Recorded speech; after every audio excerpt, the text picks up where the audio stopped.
Welcome to Backstage with Kennedy. This little show will be your remedy. From Toronto, spanning across the sea. Cool people, lots of laughs. This is your favorite podcast.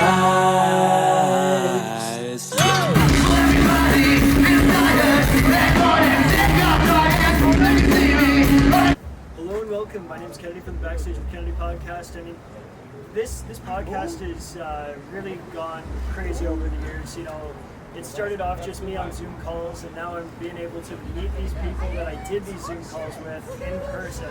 And this is a part 2 for this interview. So I'm super excited because I got a great guest, not just a great musician, but a great band and great people.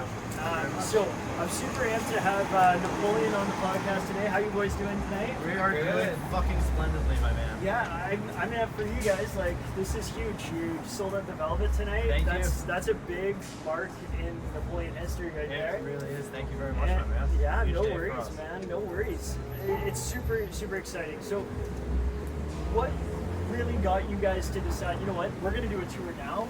Opposed to, you know, waiting. Some bands are kind of waiting it out a little bit. Yeah. Some bands are like, you know what, we want to go right into it as soon as we can. Well, I think we started off just talking like, all right, like obviously within like the safety of everything with everything going on, like we'll just do whatever we can, like whatever we're allowed to do. Like obviously like we don't want to like push the limits too hard, but like we want to push as much as we can. Like we want to give as much content, as much music to like all the fans and everything like that. And we want to get back out and play for people. So Yeah, I'll also add to that.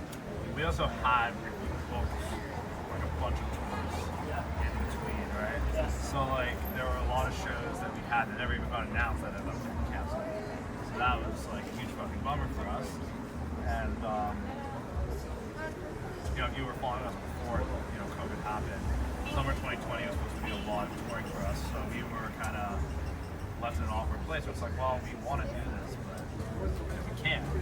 So when we started to see things open up again, we saw other bands starting to announce a lot of tours, and as you said, even though a lot said they weren't quite comfortable with it yet, we said, you know, fuck it, we're gonna take the chance. If we have to cancel, we're already used to it at this point. Again. Absolutely. Yeah, the one thing I've always realized about you guys is you love to play. Like, there's bands that just, you know, you can tell like they do this. You guys like really do this. Like, this is your passion. And I mean, I've talked to a bunch of people over the year, over like really the last year and a half once I found out about you guys. And like I talked to Michael Krusty about you guys, and Krusty's like, man, those guys just love to freaking play. Scott Middleton, same thing. These guys love to play, and that's what I really realized about you guys. What really inspired you to get into music? Because obviously you guys do love it. What got you to get to that jump where you're like, this is it, this is how we're doing it, and we're gonna do it big? Well, it's hard to say. I kind of grew up going to a lot of shows, and I kind of, like when I started the band, I never really had the goal of like, you know, recording music, making albums. What I really wanted was just play 6 shows, because I really like going to shows. That's what I wanted to do, right? So that's what we started doing. And then as the shows started to get better, we started to become more proficient as a live band. It became clear to me we wouldn't really be able to progress without recording music. Then we started recording music, and you know, then we started having fun with that. Okay, I want to write better songs. I want to do this. You know, I want to get involved with PR companies. I want to take it seriously. And then I want the shows to get better and better. And the only way for the shows to get better is to make everything else better, right? So it's all a package deal. So to me, that's kind of what drives me at the end of the day. Is I just want our shows to be fun. I want to play bigger, better. So a lot of bands right now are doing, I'm finding they're doing like a show here, a show there. You guys are doing a full-on tour. Our tour, that's real touring doesn't start. But you are doing, This kind of is. you're doing a circuit. You're doing a circuit. No, in a way, this is like a one-off show, but at the same time, we're just one thing. Which is wicked. You're playing at a venue that is really close to my heart. Avant-Garde in Ottawa. Oh yeah. I played a show there when I used to make music. I played a show there, and it may have been one of the best nights of my life. The gentleman who owns that place is just such a wicked dude. Really nice. And his grandson used to help out at the venue doing sound and stuff like that. And they're just like really good musical, creative people, and they really want what's best for musicians. Yeah. Is there a certain show on this circuit that you're super amped to play over maybe another show? Obviously, they're all exciting, Yeah. but is there one that you're like, circle that on the calendar, this is it? Like other than this one? Yeah, yeah. I mean, obviously this one's forward to most, but I gotta say Guelph for me. Yeah. Because I just, honestly, I actually live like 2 blocks away from the venue. So I just get to walk there and was fun last enjoy time. myself for the evening. Absolutely. Guelph was quite a bit fun last time. Hamilton's always a good time too. I'm most excited to play Montreal. I don't know, the last show we played in Montreal, which you didn't play because someone filled in for you that night. Yeah, I had to But, kick out my previous It was a really fun night because, like, I don't know, it was a Saturday night.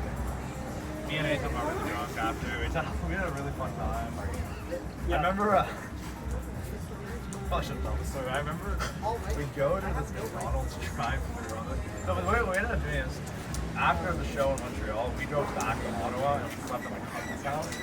And we had to go back home to Toronto the next day. It was on the way, right? And we didn't want to pay for hotel. So, I remember insisting that we go on a McDonald's drive-thru. And I ordered like literally and I dropped my fork, and I was like completely like, I was like wasted at this point. So I dropped the fork, and it was like a dark car, and I couldn't like figure out, tell Nick to like turn the light on. Nick was driving, it was Nick straight. And I just started eating it with my hands, and I made like a huge mess. So I was like wiping it on like the leather chair. And eventually I got like all frustrated. I just like threw it on the ground. And we wake up the next morning, and Nick's like, Jonathan, did you throw up? I'm like, nah. That was the food team, bro. Man. That's the And he most goes Montreal everywhere. story I've ever heard in my life. But it was McDonald's It poutine. was It wasn't even like McDonald's. a good poutine. It was fucking McDonald's. Yeah, very true, very true. Yeah, Montreal's an event. Like, you know what I mean? You don't just go to Montreal and play. You go to Montreal and you have a time in Montreal. It's more than just the show. Exactly. I remember when we were playing too, I said something, I was trying to tell people like, look, we have this new song out or whatever. And I hear some guy in the back and scream, say it in French, you fuck! And I'm like, whoa. Hey man, we just got here. Okay. That's a memorable moment. Sure. Well, guys, I'm really excited for your set tonight. Thank you very much, I man. Me too. appreciate you taking the time out Our pleasure. Thanks for having to us. do this. And yeah, guys, let's have a good time tonight. And yeah. good luck, boys. And thanks again. Thanks again. Thank you, man. Thank you very much.